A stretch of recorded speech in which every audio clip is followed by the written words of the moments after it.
Ni hao Shin he lao peng yu, wo shi ma jun zi, ni hao na,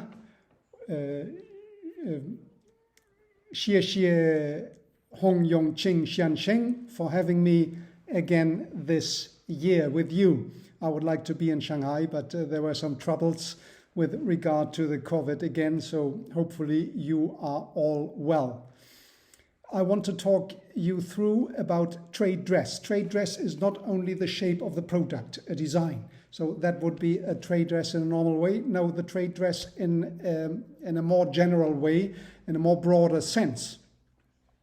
You have been to a five-star hotel, right, in China. So there is that typical smell which you may remember from, I don't know, from anywhere else, from the same chain in Johannesburg or in London or wherever, and you feel it and you smell it in China as well. So that is about a smell mark, or it can be a smell mark. Smell mark is very difficult to obtain because it needs acquired distinctiveness, which is very difficult because consumers are not used to. But you feel the smell. My point here is the smell goes onto your subconscious mind. And there, the subconscious mind, there where the decisions are taken, where the drivers of your decision lies. The emotions are driven, and the emotions are triggered by these kind of unconscious stimulation. Now let's go a bit further. This is the hotel, so the smell. But if you come to the hotel, well, there are different issues because the layout of each hotel, even in the same chain, is different. Somewhere the entrance is on the right, then is on the left, and then in front, etc. But on the other hand, there are common issues as well within the chain. So the furniture is more or less the same, the light is the same, the dress of the people are the same, the smell I talked you through, the flower bouquet in the entrance, etc. They're all the same and make you feel home. All of this goes into the subconscious mind, like the smell. So you perceive it without noticing it outright in your conscious mind. And then there's a name, right? The name of the hotel, naturally, which reminds you, well, that is the same chain and you feel at home. Well, it is not only about the hotel. So in the fashion industry, for example, same thing.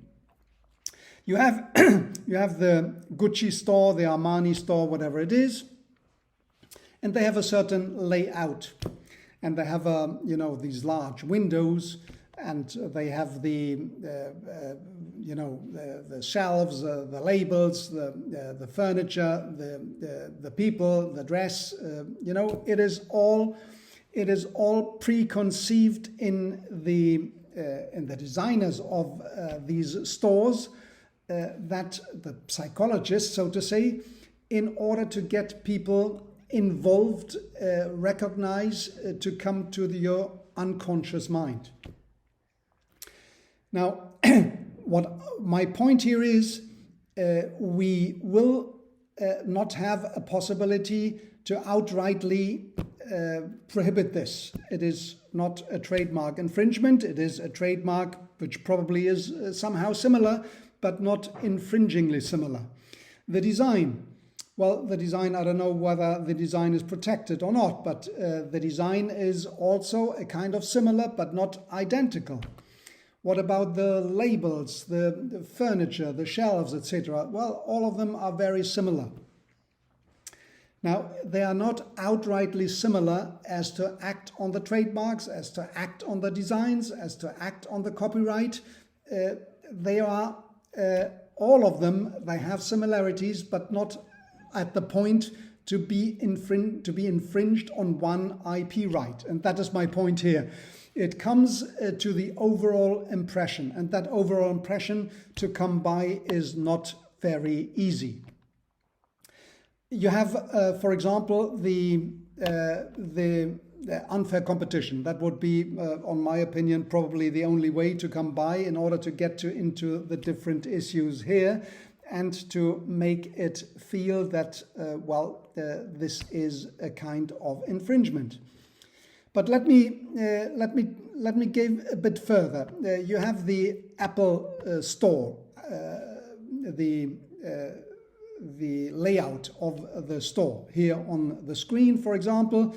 This has been a trademark which has been applied for in the European Union and has been, it has gone up to the European Court of Justice, but then it has been applied for and registered as a trademark. I don't know what kind of use they have made out of this trademark, because with a trademark infringement, do you want to go against a different layout on the trademark basis? Probably that is not possible, but it is one possibility in order to come by and to protect what you have been created. And that is one issue which seems important here.